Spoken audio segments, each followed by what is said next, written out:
Bienvenue à Milligrammes par kilo, un balado qui parle de médicaments en pédiatrie. L'information contenue dans ce balado ne remplace pas le jugement professionnel. Il s'agit d'un survol de divers sujets pour les professionnels de la santé ou pour toute personne intéressée. Bonne écoute!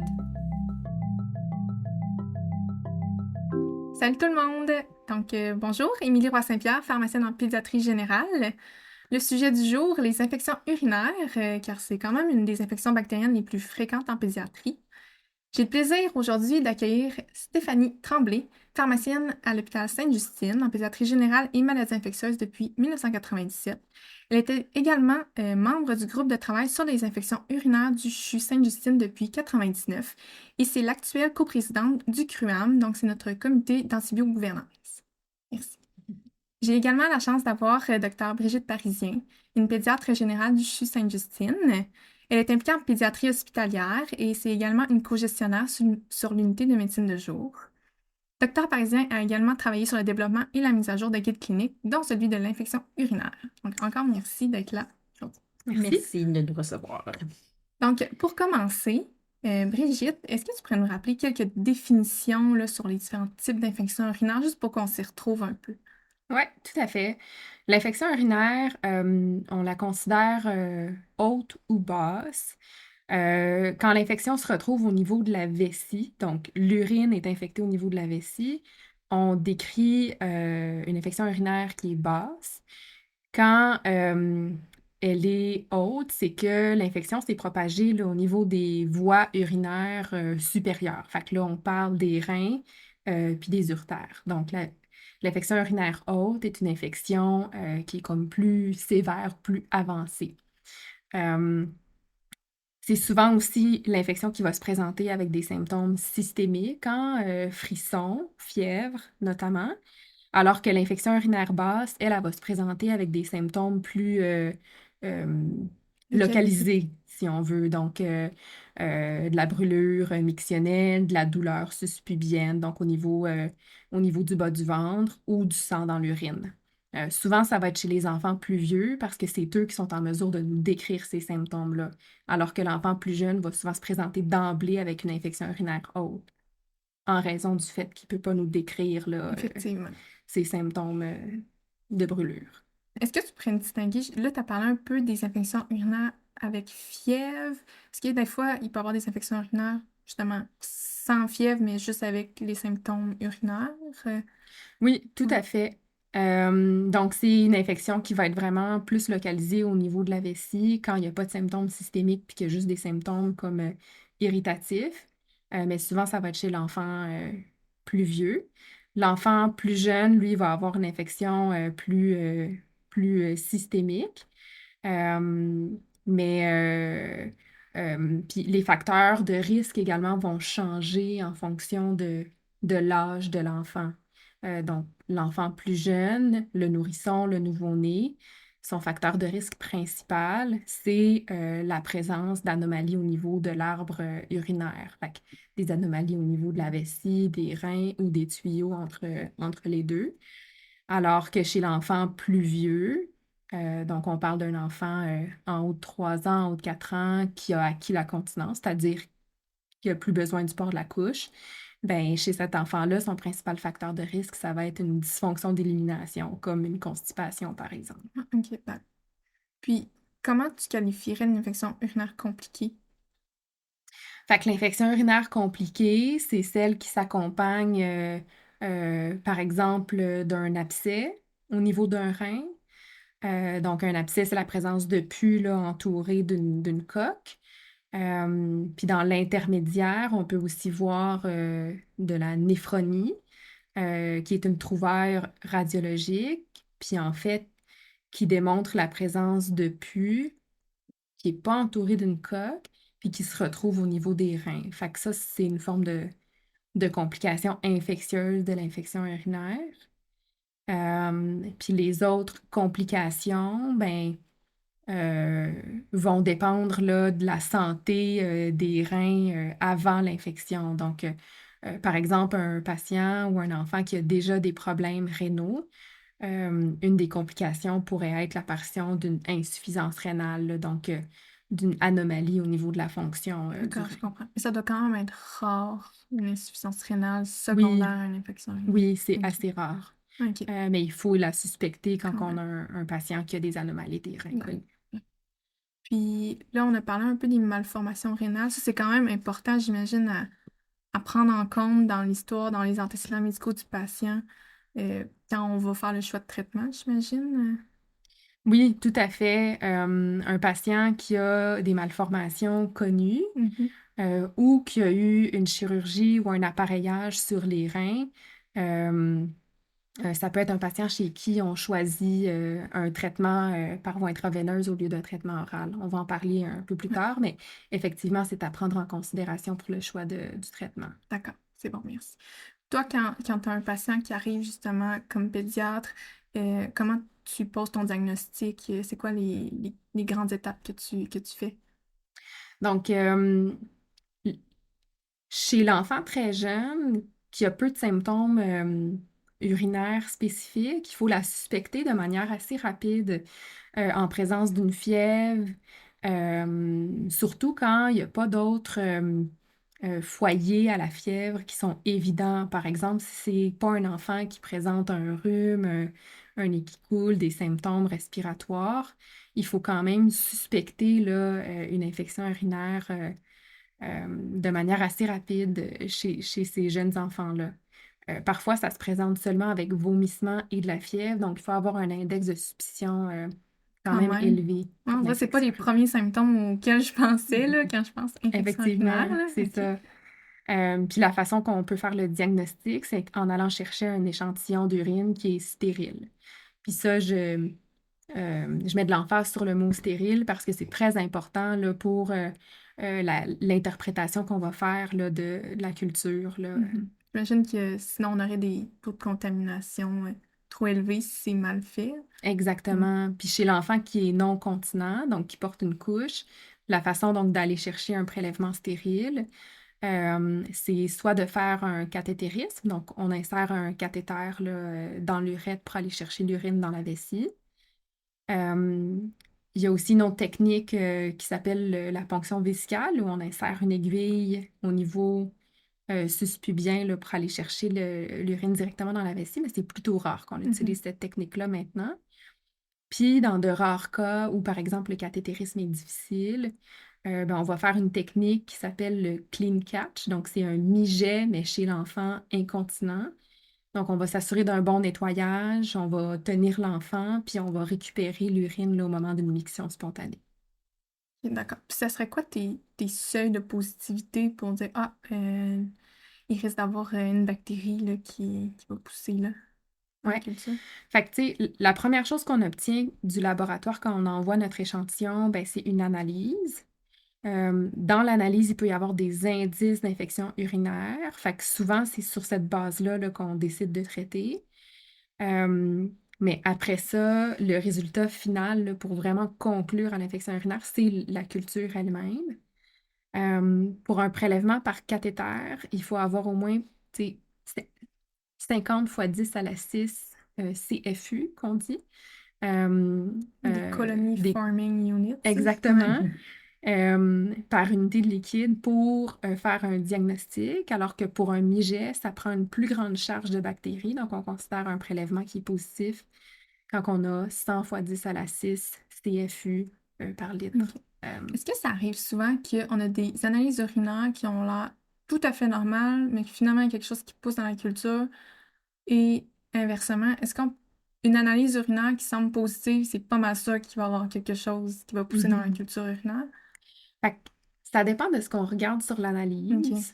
Euh, Quand les nitrites sont positifs, c'est pratiquement sûr à 100% que la culture va être positive. L'autre élément qu'on regarde beaucoup, c'est les leucocytes estérases. Ça aussi, quand c'est positif, ça augmente la valeur prédictive de la culture. Mais quand on regarde, par exemple, l'hématurie, ça, c'est un mauvais prédicteur. OK. Donc, ça dépend vraiment de ce qu'on obtient. OK, Puis, d'accord. oui, c'est possible qu'on ait une analyse qui soit négative, notamment chez les petits bébés qui Mhm. urinent fréquemment, Hmm. Mhm. Ça qui serait n'auraient trop pas le dilué. temps ou Hmm. qui n'auraient juste pas le temps parce que le nitrite, c'est une transformation de nitrate en nitrite par la bactérie dans l'urine. Puis si le bébé urine fréquemment, il n'a pas le temps de faire cette conversion-là. Ah, Fait que c'est ce qu'on d'accord. peut appeler un faux négatif. D'accord. C'est bon. Bon, puis tu as parlé un peu des complications tantôt, donc je pense que ça fait un bon tour d'horizon là, pour les infections urinaires. On va passer maintenant au traitement pharmacologique avec toi, Mhm. Stéphanie. Avant toute chose, on va juste mettre les bases. Là, c'est quoi les bactéries pathogènes là, qu'on retrouve le plus fréquemment en infection urinaire? Alors, la bactérie la plus commune qu'on voit la plus souvent, qui est la plus rapportée, c'est notre bon vieux Escherichia coli, donc notre E. coli. Ça, c'est vraiment de loin la bactérie la plus fréquente qu'on voit. Ensuite, en ordre de fréquence, ce serait l'entérocoque. En tout cas, ça, c'est les fréquences que nous, on a à Sainte-Justine, mais c'est ça aussi qui est rapporté dans la littérature. Donc, l'entérocoque. Ensuite, on voit le Klebsiella, le Proteus mirabilis. On a aussi une catégorie que c'est les entérobactéries qui sont productrices d'AMP-C, qu'on pourrait dire. Un AMP-C, c'est une enzyme qui est produite par la bactérie qui va apporter de la résistance à certains antibiotiques, entre autres aux pénicillines, à toutes les pénicillines et à certaines classes de céphalosporines. Donc, ces bactéries-là, ce serait l'Enterobacter cloacae, les Citrobacter, les Morganella, les Serratia. Ça, c'est méchant. Puis, oui, des bactéries, ça fait des infections urinaires plus difficiles à traiter. Rarement, en présence de certains facteurs de risque, on va voir du pseudomonas en pédiatrie, mais c'est quelque chose qu'on ne voit pas trop souvent. Et très, très, très rarement du Staph aureus. Quand on en a, des fois, on doute de la Ouais, véracité c'est de notre peut-être une culture. On contamination. pense que Ouais. c'est une contamination, mais parfois c'est vrai. Puis c'est quand même rapporté dans la OK. littérature. On voit que c'est des bactéries qu'on trouve en fait dans les selles. En fait, hein. C'est parce que surtout en pédiatrie, avec les enfants qui sont en couche, où les selles sont en contact là, OK. avec l'urine. C'est assez logique. Ouais. Puis dis-moi, c'est quand. Là, on a parlé justement là, des analyses urinaires, culture urinaire, toute la clinique. C'est quand est-ce que c'est approprié de traiter en premier par voie intraveineuse ou par voie orale? Comment on démarre ça, ces traitements-là? OK. Brigitte en a parlé, là, mais en général, donc, quand l'enfant se présente, puis là, le médecin reçoit les résultats de l'analyse, puis elle est positive, il va prendre une décision s'il traite effectivement par la bouche ou par les veines. Euh, Nous, à Sainte-Justine, c'est sûr que les pratiques ont changé là, au cours des dernières années. Je dirais au cours des 20 dernières années, ça a beaucoup changé. Maintenant, nous, ce qu'on fait, c'est que chez les bébés d'en bas d'un mois, eux, on les hospitalise pour le traitement. Les enfants de 1 à 2 mois, on amorce le traitement par la voie intraveineuse. Mais nous, on a un centre de jour qui est quand même assez bien fonctionnel. Donc, habituellement, on va les traiter, on va les revoir en centre de jour. Euh, mais on va les hospitaliser là, selon certains critères. Là. Par exemple, s'il y a des signes de toxicité ou de déshydratation, si la créatinine est anormale, ce qui laisse suspecter une insuffisance rénale. Si c'est un enfant, puis ça peut être aussi les enfants là, de plus de 2 mois qu'on va hospitaliser aussi, là, mais si c'est un enfant qui a une histoire d'infection urinaire antérieure assez récente avec un germe qui était très résistant, s'il y a une intervention chirurgicale sur l'arbre urinaire dans les mois précédents, si on a une hémoculture qui est aussi positive avec une bactérie à gram négative, donc là, on s'en va vers une bactériémie, un sepsis, là, donc ça nécessite une hospitalisation. Si c'est un petit bébé, il y a une ponction lombaire qui a été faite, puis notre ponction lombaire est anormale, évidemment, on va l'hospitaliser parce qu'il y a peut-être une méningite. Si on a des enfants qui ont des malformations urinaires, donc des uropathies obstructives, si c'est un enfant qui a une chirurgie urinaire puis un appareillage fait en uro, là, par exemple un stent ou des choses comme ça, double J, là, mais- ou parfois pour des raisons psychosociales qui feraient que l'enfant ne pourrait pas se présenter au centre de jour le lendemain, par exemple, des problèmes de transport, des barrières de langage, des choses comme ça. D'accord, je vois. Donc, Après ouais. 2 mois, on va traiter les enfants par la bouche d'emblée, en fait, sauf si on les facteurs de risque là, que j'ai mentionnés plus tôt. Là. D'accord, c'est très clair, excellent. Puis, parmi les traitements empiriques des antibiotiques IV, voudrais-tu nous résumer Oui. le tout? On va vouloir traiter, en fait, on va vouloir couvrir le plus grand nombre possible de bactéries là, dans nos bactéries les plus fréquentes. Fait qu'on va en général commencer par un aminoside. Nous, on utilise la tobramycine ou la gentamicine là, selon la disponibilité de l'un ou l'autre. Présentement, c'est la tobramycine qu'on utilise. On va quand même rajouter une pénicilline pour couvrir l'entérocoque, qui est quand même assez fréquent. Donc, ça va être l'ampicilline si on traite l'enfant complètement intraveineux ou si l'enfant est au centre de jour puis qu'on lui donne de la gentamicine en unicotidien ou de la tobramycine en unicotidien, on va le traiter par la bouche.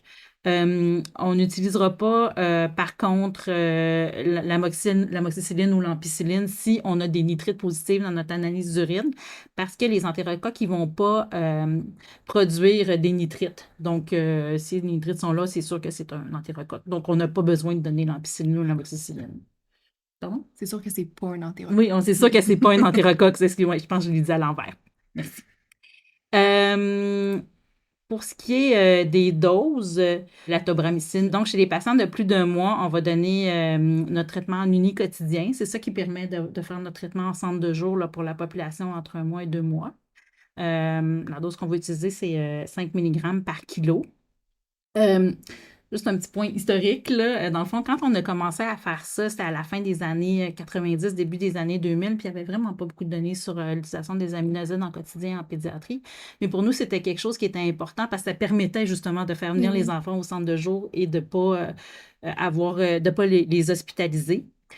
Puis on a comme élaboré notre dose à partir des doses qu'on donnait en pédiatrie, là, le 5 mg par kilo.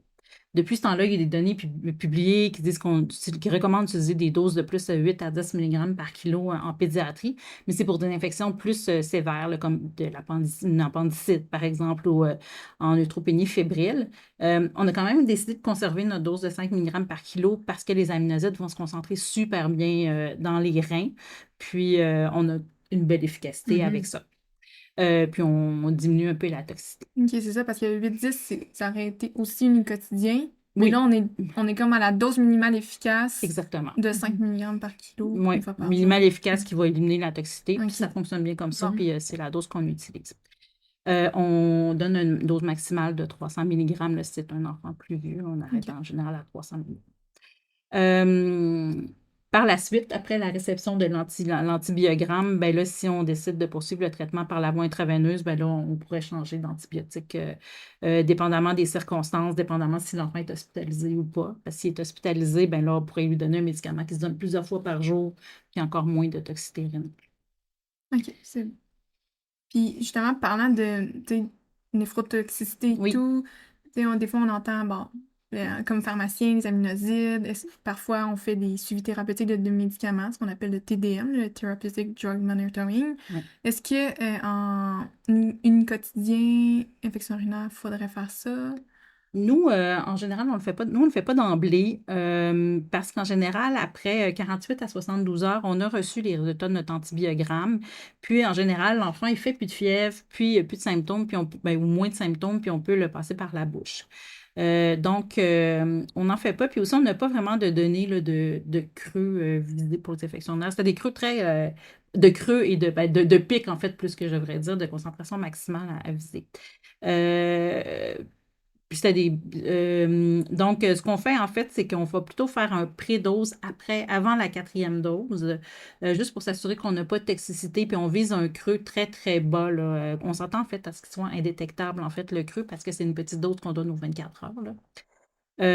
Si on a un creux qui est assez élevé, disons à 1, aux 24 heures, on va suspecter une infection, une insuffisance rénale, en fait. C'est moins idéal. Mais c'est très rare qu'on procède à des dosages dans cette population-là. Effectivement. Parfait. Puis là, on a parlé des traitements IV. Veux-tu nous parler un peu des traitements Péros? Oui. Donc, nous, notre premier choix en Péros, c'est la céfixime. La céfixime, elle a une très bonne pénétration rénale. Elle a une très bonne efficacité sur les bactéries qu'on rencontre le plus couramment là, en pédiatrie, en tout cas. Par exemple, en 2021, quand on a fait notre dernier guide, on a fait ce qu'on appelle un antibiogramme cumulatif, qu'on a, dans le fond, regardé les sensibilités de nos bactéries, là, des cultures qu'on avait à Sainte-Justine.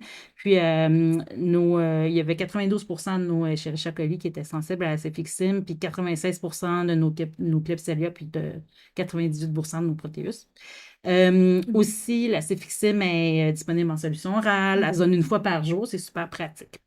C'est certain qu'on ne couvre pas l'entérocoque, par exemple, avec la céfixime, fait qu'on s'assure quand même de suivre là, les antibiogrammes lors des visites des patients au centre de jour. Puis une autre chose qui a mené à notre choix d'utiliser la cefixime, c'est que vers la fin des années 90, c'est là qu'on a commencé à traiter les enfants plus par la bouche. Puis dans les études qui avaient été publiées à ce moment-là, dont une célèbre étude de M. Obermann, on utilisait c'est la cefixime qui était utilisée. Fait que c'est pour ça là, c'est ça qui a mené à notre choix. Je voulais juste parler aussi de la posologie de cefixime parce que Vas-y. les gens qui ont accès à notre guide de Sainte-Justine, parfois, ils nous posent des questions, puis on a parfois des appels là-dessus. Donc, historiquement, là, quand on a commencé notre protocole, la cefixime, ce qu'on voyait dans la littérature, c'est que la première journée, on donnait 2 doses de cefixime. Donc, une dose aux 12 heures, c'est des doses de 8 mg par kilo. Puis après ça, on passait à une fois par jour. Puis là, ben, depuis quelques années, on s'est rendu compte qu'on ne retrouvait plus ces doses-là là, dans les bases de données, en tout cas, lesquelles on a accès. Fait que c'est peut-être quelque chose là, qu'on pourrait discuter lors de la prochaine mise à jour de notre protocole. Là. Fait qu'on aurait peut-être plus besoin justement de donner la dose charge. Une espèce de Ça dose pourrait de juste charge. être plus simple, c'est la même dose une fois Une par fois jour par pour jour, le reste Jusqu'à du la pour le fin. traitement. reste. D'un autre côté, ça cause pas vraiment de problème de toxicité. Ouais. C'est des enfants que l'enfant arrive à l'urgence, il est pas bien, on arrive au milieu de la nuit, il reçoit une dose. C'est pas mauvais qu'il reçoive une autre dose Ok. rapidement, puis ça fait une espèce de petite dose de charge, puis il n'y a pas de toxicité, mais c'est quelque chose qu'on va à discuter. Puis toi, Stéphanie, comme pharmacienne, tu as souvent des ruptures de stock à gérer. Qu'est-ce que tu fais si la cefixime tombe en En back order? C'est ça. Donc, c'est arrivé dans les dernières années qu'on a eu des ruptures de stock de cefixime, entre autres. On avait choisi la céphalexine à ce moment-là comme alternative. Même, je pense que sur nos feuilles d'ordonnance prérédigées, on l'a laissé au cas où qu'il y aurait une rupture de stock. Nous, c'était un petit peu moins efficace là, contre nos E. coli, mais c'était une alternative qu'on trouvait sécuritaire, puis pratique d'utilisation, pratique à utiliser. On avait aussi considéré clavulin, mais si une C'est moins bien grosse, toléré. qui est quand même moins bien tolérée qu'un risque de diarrhée, c'est quand même. Puis qui est aussi une bêta-lactame. La céphalexine aussi, mais il y a quand même parfois des bactéries qui vont développer de la résistance au clavulin.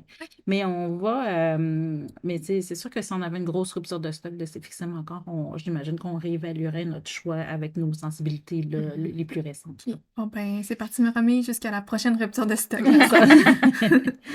Puis là, on a parlé d'IV Péros. Donc, c'est quand tu passerais du traitement IV, là, l'enfant va un peu mieux. C'est quand tu passes vers le Péros? Ben c'est ça. Donc, chez le patient de plus de 30 jours, on peut passer Péros là, lorsque le patient il a des signes d'amélioration. Puis le résultat de notre culture, il va permettre là, de donner un traitement par la voie orale. En fait, notre antibiogramme est Puis on va sorti. pouvoir sélectionner. On peut trouver un antibiotique plus approprié.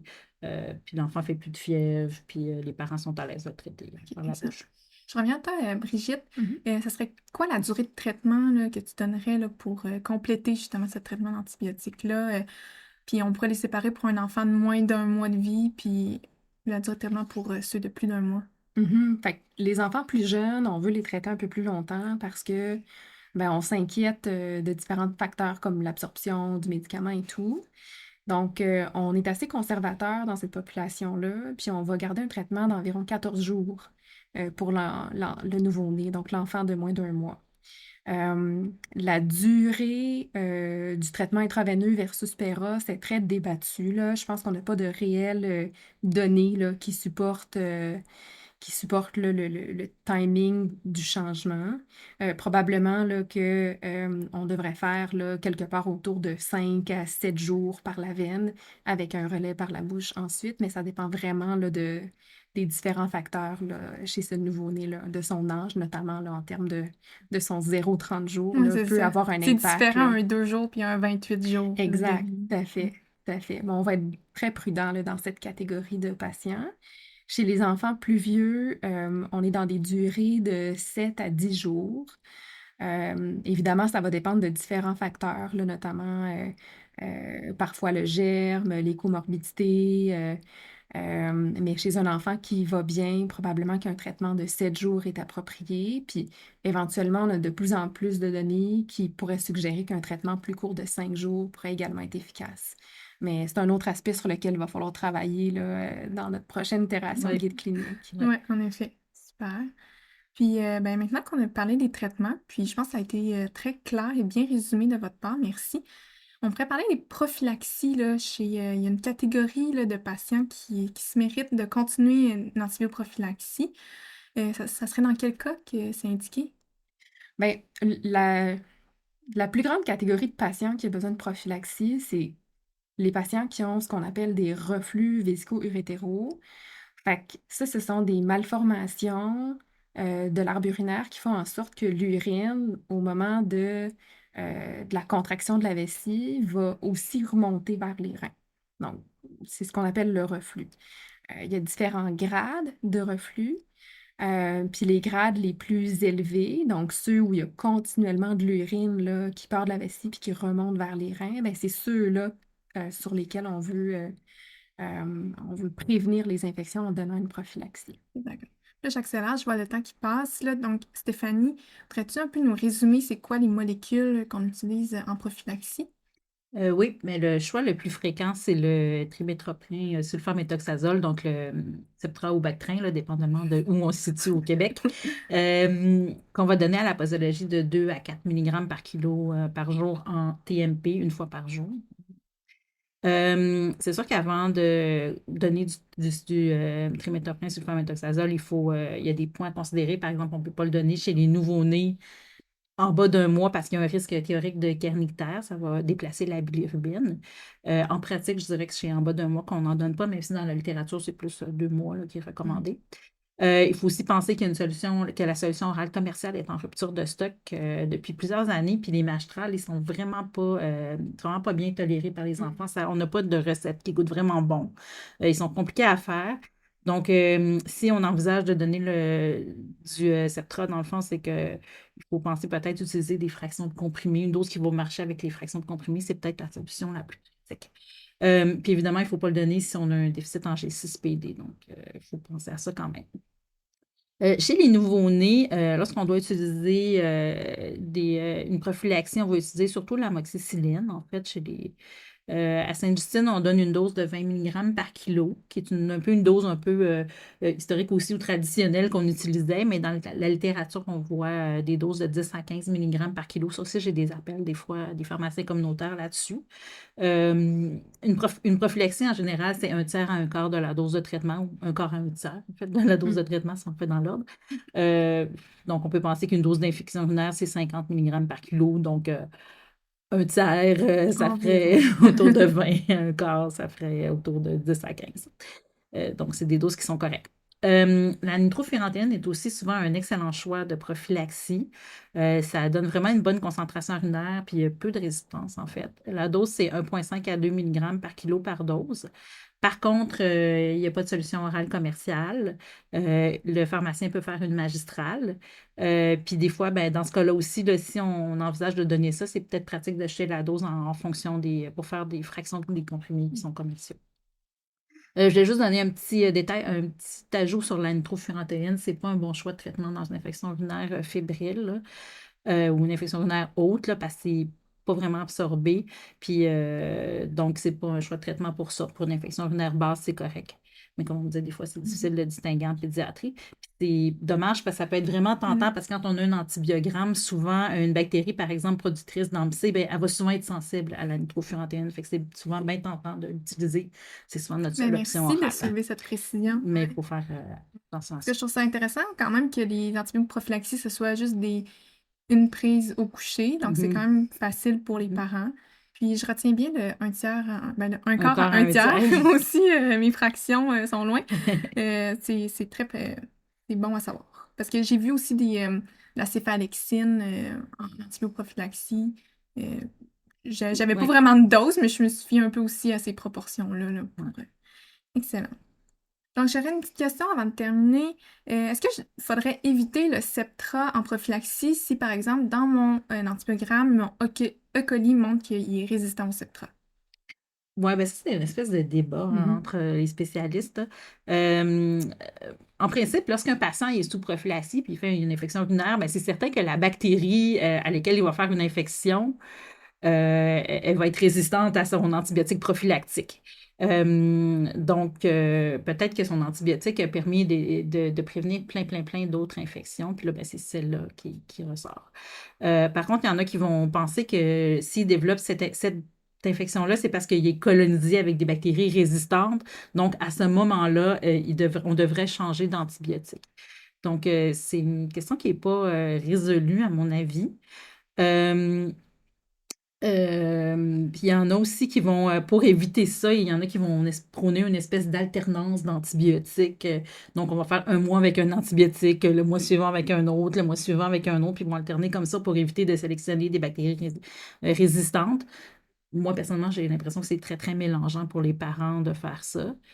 Mais c'est ça, c'est une question, je pense, qui pourrait être plus étudiée, là. D'accord, je comprends qu'il y a comme vraiment deux écoles de pensée. Oui. On peut voir les deux en clinique. Donc, pour terminer, est-ce que tu aurais des mesures non pharmacologiques à proposer aux parents, justement, après un épisode d'infection urinaire ou Ben, pendant? chez l'enfant plus jeune qui est encore aux couches, c'est plus difficile de prévenir, hein. Ben, c'est sûr qu'on leur dit changez de la couche dès qu'elle est souillée.